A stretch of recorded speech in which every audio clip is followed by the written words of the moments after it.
सबको जय यीशु की। प्रभु यीशु क्रिस्त में प्यारे भाइयों बहनों, नवजीवन का संदेश इस शीर्षक के अंतर्गत प्रतिदिन का ईश्वर का जीवंत वचनों को सुनने के लिए, समझने के लिए, उन वचनों को ग्रहण करते हुए उन वचनों के अनुसार जीवन बिताने की शक्ति, सामर्थ्य, कृपा, अनुग्रह मांगते हुए एक सुंदर आदर्श क्रिस्तीय जीवन बिताने की विशेष कृपा मांगने के लिए मैं आप सभी लोगों का हार्दिक स्वागत करता हूं।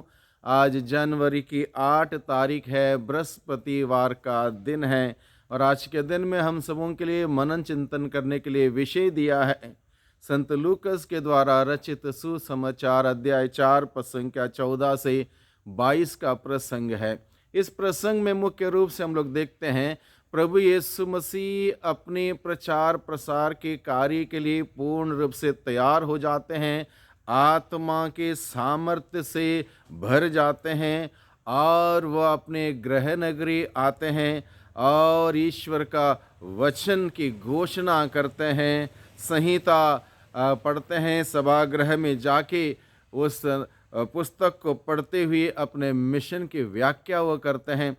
इस प्रकार से प्रभु यीशु मसीह के प्रचार प्रसार के कार्य के शुभारंभ के बारे में और उस कार्य की मैनिफेस्टो क्या क्या है, इन सारी बातों के बारे में आज के सुसमाचार के द्वारा उल्लेख किया गया है।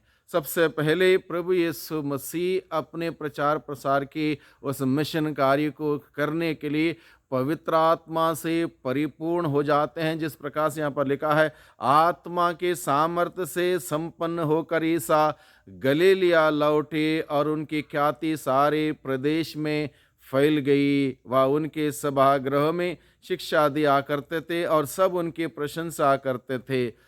और ईसा नाज़रेत आए जहाँ उनका पालन पोषण हुआ था। एक प्रचार प्रसार करने वाले व्यक्ति के लिए आत्मा से भर जाना बहुत ही ज़रूरी है। उस व्यक्ति को सभागृह यानी कि ईश्वर के मंदिर प्रार्थना करने के लिए, बलिदान अर्पित करने के लिए, ईश्वर का वचन को सुनने के लिए, ईश्वर की तारीफ करने के लिए समय बिताना बहुत ही ज़रूरी है।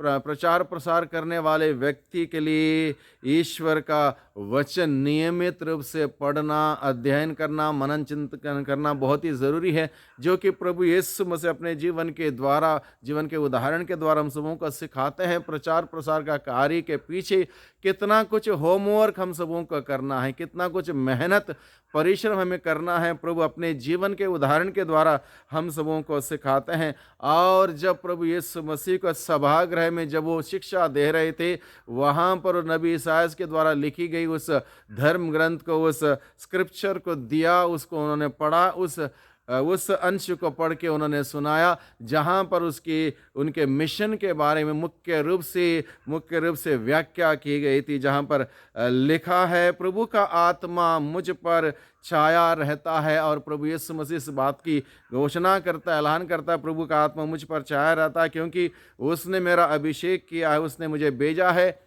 जिससे मैं दरिद्रों को सुसमाचार सुनाऊं। प्रभु का मिशन कार्य का एक मुख्य हिस्सा ये रहा, दरिद्रों को सुसमाचार सुनाना। दूसरा मुख्य बिंदु था बंदियों को मुक्त करना। बहुत प्रकार से लोग बंधनों में थे, जकड़े हुए थे, ऐसे लोगों को आज़ाद करना, मुक्ति देना। और जो लोग अंधे हैं उनको दृष्टि देना। लोगों को दृष्टि बहुत ही ज़रूरी है, आध्यात्मिक दृष्टि बहुत ही ज़रूरी है। और जब तक आध्यात्मिक दृष्टि नहीं मिलती, इंसान पवित्रता में, प्रभु के प्रेम में, विश्वास में आगे नहीं बढ़ सकता। इसलिए आध्यात्मिक दृष्टि प्रदान करना प्रभु का मुख्य प्रचार प्रसार का काम रहा। और आगे दलितों को स्वतंत्र करना, जो जकड़े हुए हैं, जो तरक्की नहीं कर सकते, जिसके जीवन में कार्य रुका हुआ है, बंधनों में जकड़े हुए हैं, उनको आज़ाद करना, स्वतंत्र करना प्रभु का मुख्य कार्य था। और इस प्रकार से प्रभु का मिशन कार्य अनुग्रह का वर्ष घोषित करना। और ये मैनिफेस्टो प्रभु यीशु मसीह पढ़ के सुनाते हैं। और जब लोगों ने इस बात को सुना तो प्रभु यीशु मसीह इस बात का ऐलान करते हैं।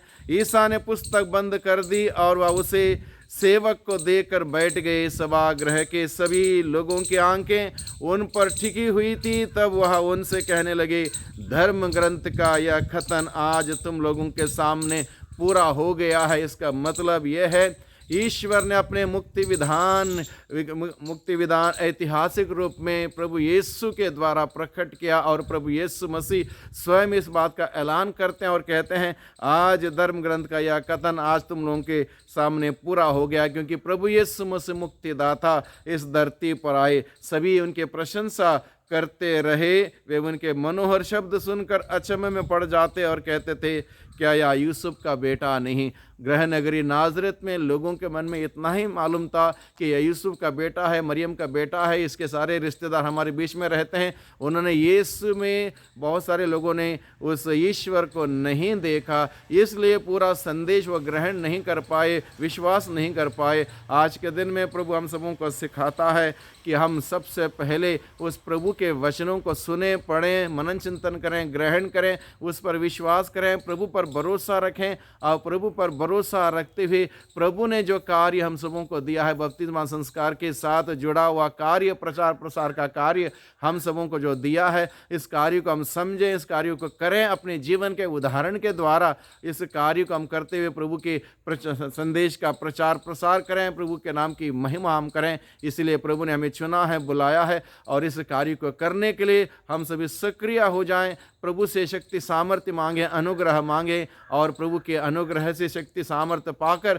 प्रभु के संदेश को अपने जीवन के द्वारा फैलाते हुए प्रभु की सेवा में हम सभी आगे बढ़ें। प्रभु की आशीष बरकत हम सबों को निरंतर मिलती रहे। सबको धन्यवाद, सबको जय यीशु की।